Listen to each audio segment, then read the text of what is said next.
Back in 2019, everybody said that building another project management tool is a bad idea. The market was full. Jira and Asana already won. But a tiny startup called Linear ignored all the startup rules and built a $1 billion company anyway. They didn't follow a traditional roadmap, and they definitely didn't ask the users what they wanted. So today I want to show you a few frameworks that they use to build a beautiful product, and how you can also do that to build a product that people actually love to use.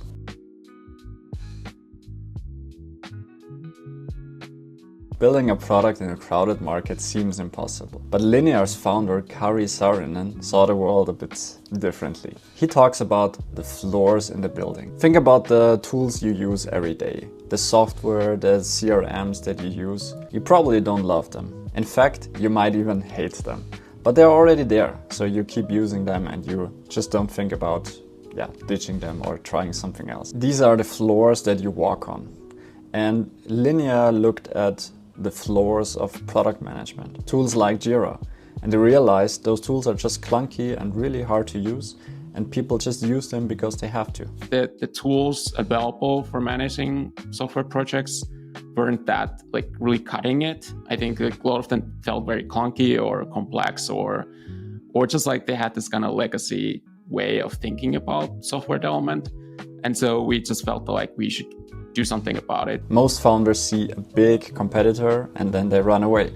But Linear saw a big competitor that is clunky and outdated, and they saw a huge opportunity there.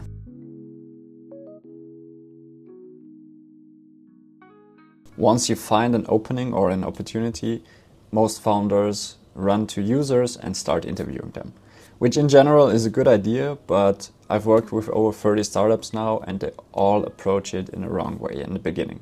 Because the truth is, your users are lying to you. Not because they want to do any harm to you, but just because they want to be polite and nice. So in a typical interview, a designer would ask, would you use this dashboard to track your metrics? And because people are nice, they say, yeah, of course, I would love to use that.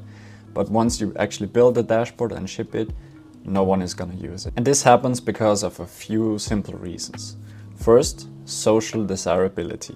Users simply want to be helpful and agreeable, so they just say what you want to hear. Second, the optimism gap. People usually are way too optimistic about things they are planning to do. So if they say, yeah, of course I will use this dashboard, they're just too optimistic and they probably won't use it. And third, feature visualization. When people visualize a new feature, they always think about the best case scenario where they have all the energy and motivation to do something. But in reality, this is not the case. And Linear avoided that by method acting. So instead of asking users, they acted how it feels like to be a user, like all the problems a user has, and they reacted all these things.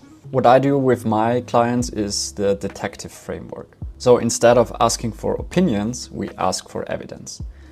Which tabs do you have open when working on a problem like this?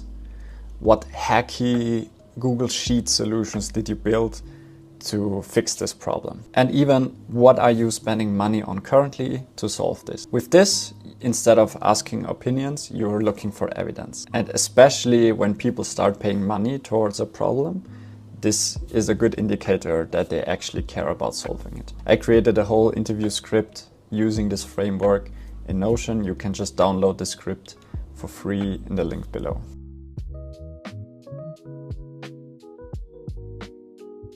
To build something as clean as the Linear app, you need a specific type of team. I call them the S-tier designers. When I'm hiring designers or when I help assemble a product team for my clients, I usually look for three things. The most important thing is taste.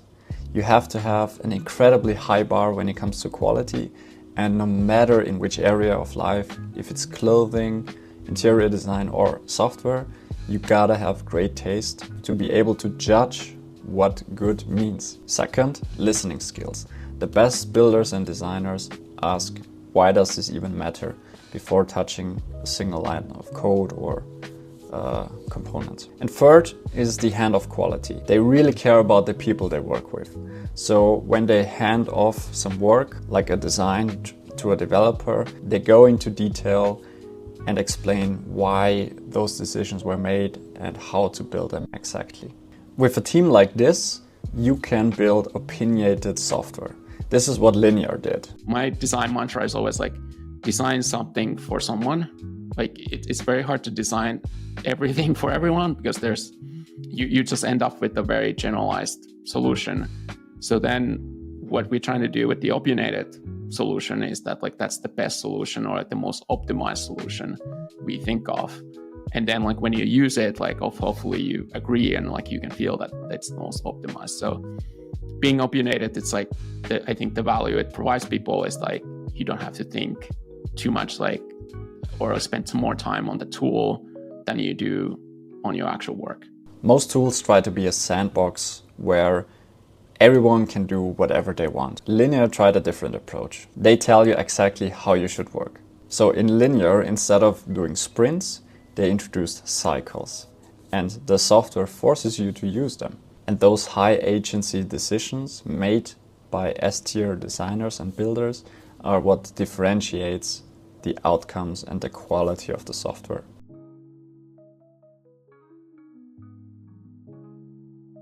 Building a roadmap is incredibly hard.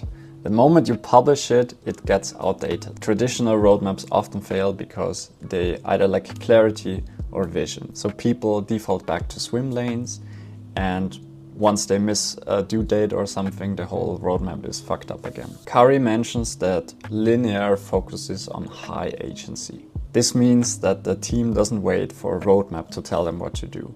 They care so much about the quality and the outcomes of the product that they just start doing stuff. For that reason, Linear didn't even have product managers for a very long time. When you build a team and you start creating these very specific roles for everything, where like I think that often the PM can be the one that like figuring things out and like making decisions and guiding the team, but they're not the ones like building the feature. So they're not there like looking at it like the whole day. It's like how is this, where does this button go, or how does it work?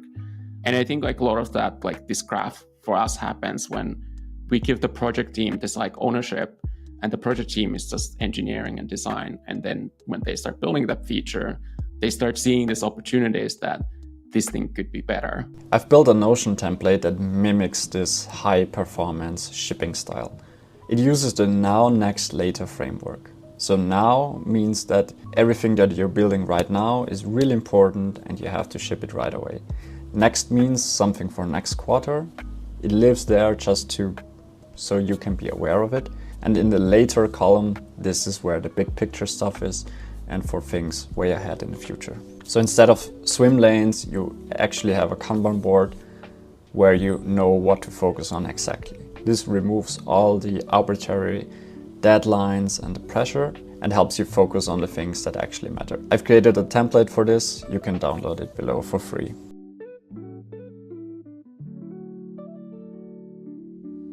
Building a great product comes down essentially to focus. Linear didn't win because they had the most features. They won because their team had better taste and they had the systems in place that allowed everyone to ship great features. If you want to start building like this, you can download the interview script to interview users about evidence, not opinions, below, as well as the product roadmap template where you use the now, next, later framework. And if you are a startup founder who wants to turn a messy idea into a high quality product, then you can reach out to me in the link below. That being said, I hope you enjoyed this video. If you want to see more videos like this, like the video and hit subscribe, and I hope to see you at the next one.